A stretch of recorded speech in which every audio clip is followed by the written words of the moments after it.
नमस्कार, मैं डॉक्टर शालिनी राकेश। आज भारत एक दोराहे पर खड़ा है। एक तबका ऐसा है जो यह कह रहा है कि सरकार ने बहुत अच्छा काम किया है और इससे अच्छा प्रधानमंत्री और इससे अच्छा मुख्यमंत्री नहीं हो सकता था।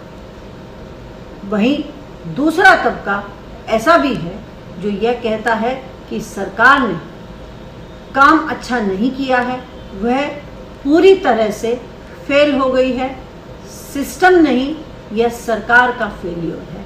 भले ही यह लोग थोड़े हैं, यह अपनी आवाज़ अगर सोशल मीडिया पर भी उठाते हैं तो इनका गला दबा दिया जाता है। और योगी सरकार तो ऐसे भी पहले बोल चुकी है कि अगर कोई सोशल मीडिया पर भी सरकार की बुराई करेगा तो उसको जेल में डाल दिया जाएगा। ऐसे देश के हालात हैं। वहीं पर जो मोदी मीडिया या जिसे मेन स्ट्रीम मीडिया कहा जाता है, वह मीडिया आज सरकार के गुणगान करने में व्यस्त है। सरकार की इमेज सुधारी जा रही है ताकि दोबारा से जनता का बेवकूफ़ बनाया जा सके और सत्ता प्राप्त की जाए। भारत के अंदर 99% लोग ईश्वर को मानने वाले हैं, भोले भाले लोग हैं जिनको बहकाना आसान होता है।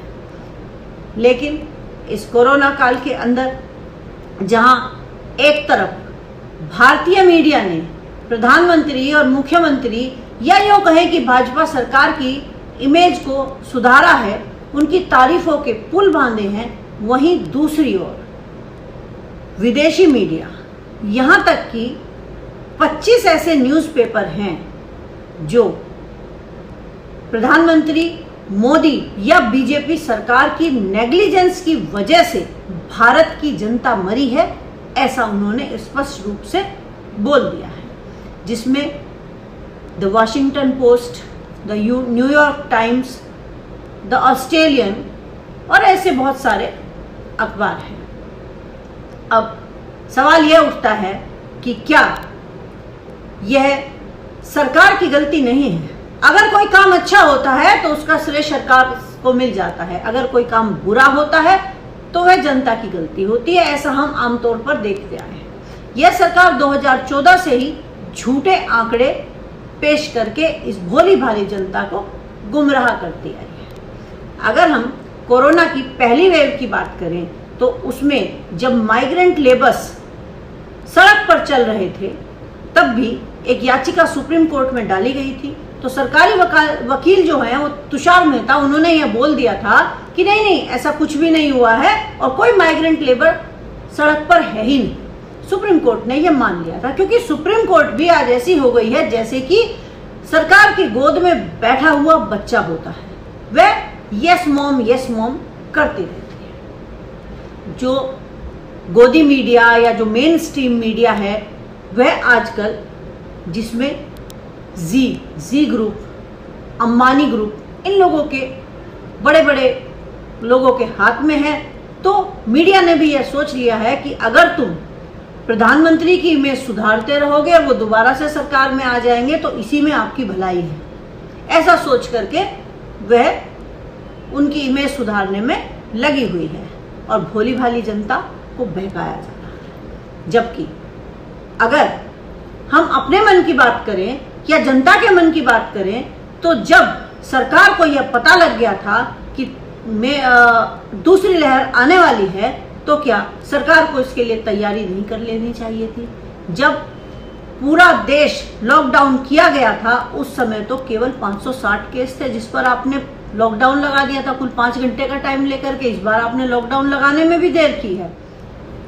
लेकिन इस बार देश की जनता ने यह देखा है कि जब कोरोना की सेकेंड वेव आई तो देश को ना ऑक्सीजन मिली, ना बेड मिला, ना आईसीयू ही मिला और जनता अस्पताल के अंदर भी मर रही थी और अस्पताल के बाहर भी मर रही थी। हालात इतने खराब थे कि अगर आज भी वो दृश्य आंखों के सामने आ जाता है तो मन सिहर उठता है। लोग सड़कों पर तड़प रहे थे, शमशान के अंदर कतार से शव जलाए जा रहे थे। लेकिन सरकार के अनुसार ऐसा नहीं था। अगर शमशान की फोटो दिखा दी गई मीडिया पर तो तुरंत उसको टीन से कवर कर दिया गया, ताकि पब्लिक को यह पता ना चले कि कितने लोग मारे जा रहे हैं। मैं मारे जाना ही कहूंगी, क्योंकि वो स्वास्थ्य सेवाओं की कमी की वजह से मरे थे। अगर यह सरकार जरा सी भी मानवता रखती या यह दूरदर्शी सरकार होती तो हमारी स्वास्थ्य सेवाएं बेहतर होती। देश में त्राहिमाम की स्थिति नहीं पैदा होनी चाहिए थी। क्या हमने इस सरकार को गवर्नेंस के लिए चुना था या मिस गवर्नेंस के लिए चुना था? हमें तो ऐसा लगता है कि हमने इस सरकार को सिर्फ मंत्रियों के, प्रधानमंत्री के, मुख्यमंत्रियों के शौक पूरा करने के लिए चुना गया था, और वो इन्होंने बखूबी किया। हालात इतने बुरे हैं कि कहाँ तो हम फर्स्ट वेव के बाद में हमने यह डिक्लेयर कर दिया था कि कोरोना यहाँ से भगा दिया गया है, और हमने, प्रधानमंत्री ने खुद उन देशों की भी हंसी उड़ाई थी। उनको यह बोला गया था, विदेशी देशों को, जिसमें फ्रांस भी था, चाइना भी था और कुछ और देश थे, कि भारत के अंदर आप जैसा स्वास्थ्य का इंफ्रास्ट्रक्चर नहीं है, फिर भी हम कोरोना से जंग जीत गए। वहीं आज वो सब देश भारत की मजाक बना रहे हैं। भारत का चेहरा आज विदेशी के सामने झुका हुआ है। पूरे विश्व में हमारा मजाक बना है, जबकि हमें यह नहीं भूलना चाहिए कि भारत एक गरीब देश है। भारत में आज भी 100 करोड़ जनता गरीबी की रेखा से नीचे है। ऐसे में क्या हमारे प्रधानमंत्री को यह शोभा देता है कि 8,000 करोड़ के हवाई जहाज वो खरीदें और उनमें बैठ कर के चलें, जबकि कुल 2 या 3 ही देश ऐसे हैं जो इस तरह से अपने प्राइवेट हवाई जहाज रखते हैं, वरना अधिकतर अपनी एयरलाइंस से ही सफर करते हैं। क्यों हमारे प्रधानमंत्री क्या अपनी एयरलाइंस के जहाज से सफर नहीं कर सकते थे? क्या गरीब देश के प्रधानमंत्री को यह शोभा देता है कि वो 8,000 करोड़ के हवाई जहाज के अंदर यात्रा करे? और वहीं दूसरी ओर हमारे गृह मंत्री, उन्होंने बीएसएफ के लिए महंगे महंगे हवाई जहाज खरीदे और वो बंगाल चुनाव के दौरान उनका उपयोग कर रहे थे। यहाँ पर मंत्री बड़े बड़े काफिलों में चलते हैं। जब देश इस महामारी से जंग लड़ रहा था, कोरोना की सेकेंड वेव आ चुकी थी, उस समय कुंभ का आयोजन किया गया। बंगाल के चुनाव में जब हमारे प्रधानमंत्री दीदी और दीदी कह रहे थे, उस समय भारत की जनता इलाज के अभाव में मर रही थी। क्या प्रधानमंत्री को या भारतीय जनता पार्टी को यह शोभा देता है? जब यूपी की जनता इलाज ना मिल पाने के कारण मर रही थी, उस समय हमारे मुख्यमंत्री योगी को भी पश्चिमी बंगाल का चुनाव प्रचार जरूरी लगा। उस समय उन्होंने अपने सूबे में, जिसकी जनसंख्या भी 25 करोड़ है, उन्होंने अस्पतालों का दौरा करना मुनासिब नहीं समझा। वो दौरा क्यों करते? अगर प्रधानमंत्री दौरा कर रहे होते तो वो भी करते। जब प्रधानमंत्री रैलियों में व्यस्त थे तो वो भी रैलियों में व्यस्त थे। उनके लिए जनता की कोई कीमत नहीं है। इन्होंने जनता का बेवकूफ बना करके और खुद सत्ता प्राप्त करके अपने शौक पूरे कर लिए। जनता के पास आज खाने को नहीं है। पिछले 7 सालों में 11 करोड़ लोग अपना रोजगार खो चुके हैं। ऐसे में क्या शोभा देता है कि हम सेंट्रल विस्ता प्रोजेक्ट को चलाएं? लेकिन अगर कोई इसके खिलाफ आवाज उठाता है, एक याचिकाकर्ता ने अगर वहां पर हाईकोर्ट के अंदर याचिका डाल दी तो उस पर उल्टे 1 लाख का जुर्माना किया गया और जो सेंट्रल विस्ता है उसको एसेंशियल सर्विस बताया गया है, जिसके अंदर इस लॉकडाउन में भी हजारों मजदूर जाते थे ट्रकों में बैठ करके और वहां पर काम किया जाता था। तो देश के लिए जरूरी स्वास्थ्य सेवाएं नहीं थी। देश के लिए जरूरी सेंट्रल विस्ता, हवाई जहाज, ये चीजें हैं। दूसरा, उत्तर प्रदेश के मुख्यमंत्री को तो राम मंदिर बहुत जरूरी था। उनको तो वर्ल्ड रिकॉर्ड बनाने की आदत है। उन्होंने तो अयोध्या में दिए जलाने का वर्ल्ड रिकॉर्ड बनाया। वो तो सिर्फ गाय गोबर की राजनीति करते रहे। उनके अनुसार तो बस गाय माता ही सब कुछ है और गोमूत्र गोबर लेप लो, वो तो इसी चीजों से अपना काम चला लेते हैं। जब इन सब चीजों से काम चल जाता है तो फिर उनको जरूरत भी क्या थी। इसीलिए ये जो भोली भाली जनता है, इसके अंदर भक्त लोग भी मरे हैं। इस बार भक्तों को भी अस्पताल मुहैया नहीं हुआ है। उनके घर वाले इस दर्द को भुला नहीं पाएंगे। बीजेपी के लोगों ने भी अपनों को खोया है। जिन लोगों ने अपनों को खोया है वे कभी इस दर्द को भुला नहीं पाएंगे। और यह सिस्टम नहीं, सरकार का फेल्योर है। इसको ग्रॉस क्रिमिनल नेग्लिजेंस कहा जा सकता है, जिसे कहते हैं जानते बूझते हुए अपराध करना। अगर इनके अंदर थोड़ी सी भी मानवता बची होती तो ये भारत की जनता के सामने हाथ जोड़ करके आते और उनसे माफी मांगते कि हमसे गलती हुई है, हमें माफ कर दो। लेकिन नहीं, ये ऐसा थोड़ी करेंगे। ये तो उल्टा जो इनकी मीडिया है उसका इस्तेमाल कर लेंगे, अपनी इमेज सुधारेंगे। इनको सिर्फ सेल्फ इमेज की चिंता है। इनको भारत की विदेशों के सामने क्या इमेज हो रही है या भारत की जनता किस हाल में है, इससे इन्हें कोई फर्क नहीं पड़ता। जनता के पैसे को अपना पैसा समझा जाता है, या यूं कहा जाए कि पब्लिक प्रॉपर्टी को प्राइवेट प्रॉपर्टी समझा जाता है। इसके उदाहरण 4000 करोड़ रुपए जो स्टैचू बनाने में लगाए गए।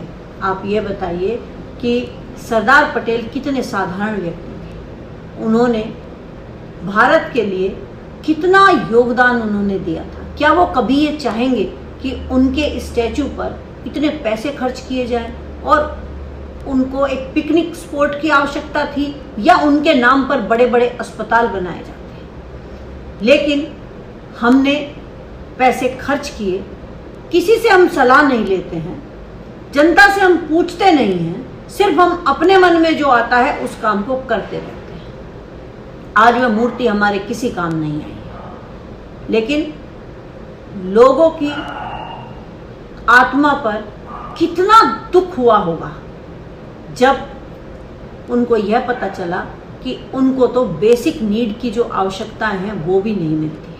आज भी जब हम टीवी पर भारतीय जनता पार्टी के स्पोक्समैन या अपने प्रधानमंत्री या अमित शाह जी या योगी जी को देखते हैं तो हमें ऐसा नहीं लगता है कि उनके चेहरे पर जरा सा भी कहीं दुख है या उनको अपनी कहीं गलती का एहसास है, बल्कि वो तो अपने आप को डिफाइन करते हुए नजर आते हैं। वह हमेशा विपक्ष को नीचा दिखाने का काम और खुद को ऊंचा दिखाने का कार्य करते रहते हैं। सुप्रीम कोर्ट आज की तारीख में सरकार को कोई ऑर्डर नहीं देती है। सुप्रीम कोर्ट ने तो पीएम केयर फंड को भी सार्वजनिक करने से मना कर दिया था। सुप्रीम कोर्ट तो वो करती है जो सरकार उसे कहती है। सुप्रीम कोर्ट ने बोला कि नहीं, पीएम केयर फंड जो है वो तो एक प्राइवेट ट्रस्ट है। अगर उन्होंने ऐसा नहीं किया होता, सरकार को आदेश दिए होते, सुप्रीम कोर्ट अपना काम ठीक से कर रही होती या जनता की आवाज सुन रही होती, तो ऐसे दिन देखने को नहीं मिलते। सुप्रीम कोर्ट लगता है खुद लाचार है, क्योंकि अगर आप जस्टिस लोया की वाला एपिसोड भी याद करें, जस्टिस लोया को कहा गया था कि उनकी मृत्यु हार्ट अटैक से हुई है। उनके पास अमित शाह के केस की फाइल थी।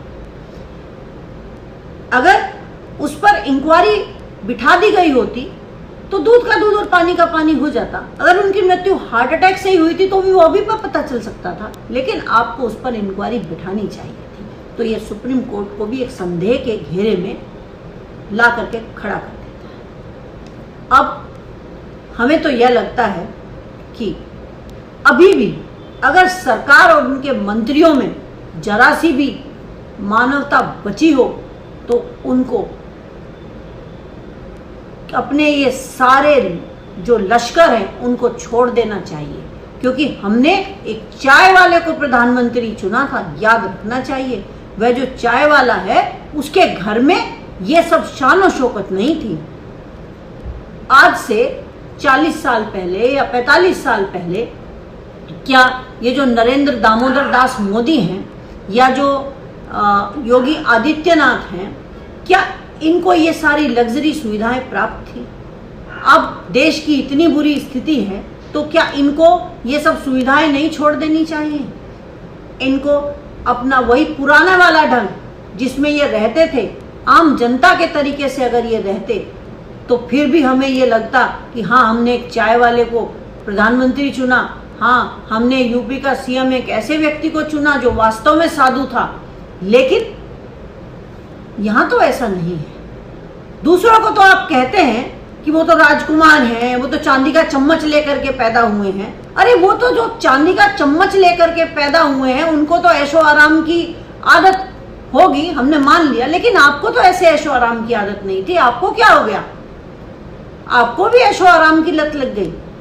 आपको तो आज इंडियन एयरलाइंस के जो विमान है वो भी बेकार लगने लगे। आपको तो अपने लिए अलग विमान चाहिए। आपको तो जो आज तक जिसमें प्रधानमंत्री रहते आए हैं आपको तो वो घर भी नहीं अच्छे लगते हैं। आपको याद रखना चाहिए कि आप उस देश के प्रधानमंत्री हैं जहां पर चौधरी चरण सिंह जी प्रधानमंत्री थे, जो किसानों के लिए जीते थे। वह कहते थे कि देश की खुशहाली का रास्ता खेतों से और खलियानों से होकर के गुजरता है। लेकिन हमारे देश के किसान आज देखिए किस तरह से बैठे हुए हैं। कितना 6 महीने उनको हो गए हैं, कितने कम से कम 470 लोग अपनी जान गंवा चुके हैं, लेकिन आपको कोई फर्क नहीं पड़ता है, क्योंकि आप तो भूल गए हैं। आपने तो सिर्फ लोगों का बेवकूफ बनाना था और सत्ता हासिल करनी थी। अब जब आपको कोरोना के लिए या स्वास्थ्य सेवाओं को बेहतर करने के लिए, जबकि अब सुना जा रहा है कि 3rd वेव आने वाली है, गांव के अस्पतालों की हालत बहुत बुरी है। आप जानते हैं, जब शहर के अस्पतालों में भी ऑक्सीजन नहीं थी, अब मान लिया आपने कुछ ऑक्सीजन प्लांट दूसरों से मांग तांग करके लगा दिए होंगे, लेकिन गांव के अस्पतालों की हालत आपको पता है क्या है? वहां पर कोई नहीं है। वहां पर लोग अगर मर गए तो मर जाएंगे, उनको तो किसी आंकड़ों में गिनती भी नहीं होने वाली है। वहां की स्वास्थ्य सेवाओं पर आपको ध्यान नहीं देना चाहिए था, या आपको यूपी में जो होने वाले चुनाव है उनके लिए बैठक करनी चाहिए थी। आपका सिर्फ एक मकसद है कि किसी भी तरह से चुनाव में लगे रहें, सिर्फ चुनाव जीतते रहें। आपको मीटिंग करनी चाहिए थी अच्छी स्वास्थ्य सेवाओं को लेकर के, कि गांव की स्वास्थ्य सेवाओं को हम कैसे बेहतर बनाएं। बल्कि मीटिंग इसलिए नहीं करनी चाहिए थी कि यूपी का चुनाव हम कैसे जीत लें। आज देश के अंदर लोग बोलने लगे हैं, लोगों के अंदर एक खामोशी है, और जो बोलता है उसे आप ये बोल देते हैं कि नेगेटिविटी मत फैलाओ। ये नेगेटिविटी नहीं है, बल्कि जिसे आप पॉजिटिविटी बोल रहे हैं कि यह पॉजिटिविटी है, वह पॉजिटिविटी नहीं है, बल्कि वो देश को गुमराह करने की कोशिश है। देश से सच छुपाया जा रहा है, सच को नहीं छुपाना चाहिए। और आज एक चीज जरूर अच्छी हो रही है कि देशवासी खुद जागृत हो रहे हैं, और वे पॉजिटिविटी से नहीं, उस नेगेटिविटी से जागृत हो रहे हैं जो उन्होंने देखा। उनकी आंखों ने जो चश्मा आपने उनकी आंखों पर चढ़ा रखा था वह उतर गया। उन्होंने आज भारत का यथार्थ देखा है। गांव के अंदर अस्पतालों में डॉक्टर नहीं है, नर्सेज नहीं है, दवाइयाँ नहीं हैं। उन्होंने काला बाजारी होती हुई देखी है, और अगर कोई काला बाजारी करता हुआ पकड़ा जाता है तो वह तो जमानत से रिहा भी हो जाता है। अगर कोई विपक्ष का नेता जैसे हमारे आदरणीय आजम खान साहब हैं या उनका बेटा है, अगर वो जेल के अंदर चले जाते हैं, या डॉक्टर कफील खान है, तो उनको आप कभी भी बाहर आने नहीं देते हैं, चाहे उनकी हालत कितनी ही खराब क्यों ना हो। आपने आजम खान साहब को भी सीतापुर जेल से लेट ट्रांसफर किया, याद रखना इस बात को। उनके फेफड़ों में कैविटी बनी, फाइब्रोसिस हो गया। अब वो पहले जैसे कभी नहीं रह पाएंगे, हम जानते हैं इस बात को। ये सब आप जो कर रहे हैं, ये जो गंदी राजनीति उत्तर प्रदेश के अंदर हुई है, उस सब को जनता याद रखेगी और चुन चुन करके बदला लेगी। जब भी वोट डालने के लिए भारत की जनता जाएगी तो वह जो उसके अपने उन्होंने इसमें खोए हैं उनको वह भुला नहीं पाएंगे। आप कितनी ही अपनी इमेज सुधारने की कोशिश कर लीजिएगा, लेकिन जनता ऐसे मोदी मीडिया, गोदी मीडिया और आप लोगों के बहकावे में आने वाली बिल्कुल भी नहीं है।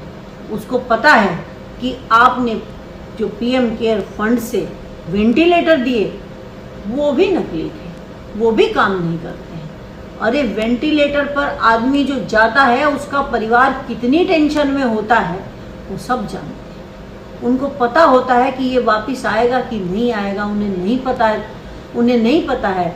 वेंटिलेटर पर जाने से पहले मरीज के रिश्तेदारों से साइन करा लिए जाते हैं। जब वह साइन कर रहा होता है तो उसके हाथों में जान नहीं रहती है, उसके हाथ कांप रहे होते हैं। वो कांपते हाथों से हस्ताक्षर करता है। वो उस डॉक्टर को उस समय भगवान के रूप में देख रहा होता है। लेकिन अब आपने कोरोना फेलियर का ठीकरा भी डॉक्टरों के सर पर फुड़वाना शुरू कर दिया है। आप उस बाबा रामदेव को ले आए हैं, एक एलोपैथी और आयुर्वेदी में आपने एक बहस छिड़वा दी है। आप ये बताइए कि इतने सारे बाबा हैं देश के अंदर जो आयुर्वेद से इलाज करते हैं, उनको किसी को परेशानी नहीं हुई, इस बाबा रामदेव को ही क्यों परेशानी हुई? क्योंकि इसका धंधा चलता है। ये आपका हमारे सर पर बैठाया हुआ है। यह लाला रामदेव आपने बनाया है, इससे आपको फायदा होता है। इसीलिए तो उसने कह दिया कि मेरा कोई कुछ भी नहीं बिगाड़ सकता है। हाँ, वास्तव में उसका कोई कुछ नहीं बिगाड़ सकता है। इस समय में भी देश में महंगाई बढ़ाई जा रही है। आज पेट्रोल डीजल के जो रेट हैं वो बढ़ते जा रहे हैं। जनता की नौकरियां चली गई हैं, उनके पास खाने को दाने नहीं हैं, लेकिन देश में महंगाई है। आप क्या कहते थे, बहुत हुई महंगाई की मार, अब की बार मोदी सरकार। उस समय तो आपको हर चीज महंगी लगती थी, आज नहीं लगती है। आज आपको माँ बहनों की आंखों के आंसू दिखाई नहीं देते हैं, वो कैसे अपने बच्चों को पालेंगी? आज हर चीज के रेट दुगने तिगने हो गए हैं। सरसों का तेल जिसमें गरीब आदमी खाना खाता है वो भी आपने महंगा कर लीजिए। जो आपको करना है, अपने मन की सारी चीजें कीजिए। हम जनता भी अपने मन की करके रहें।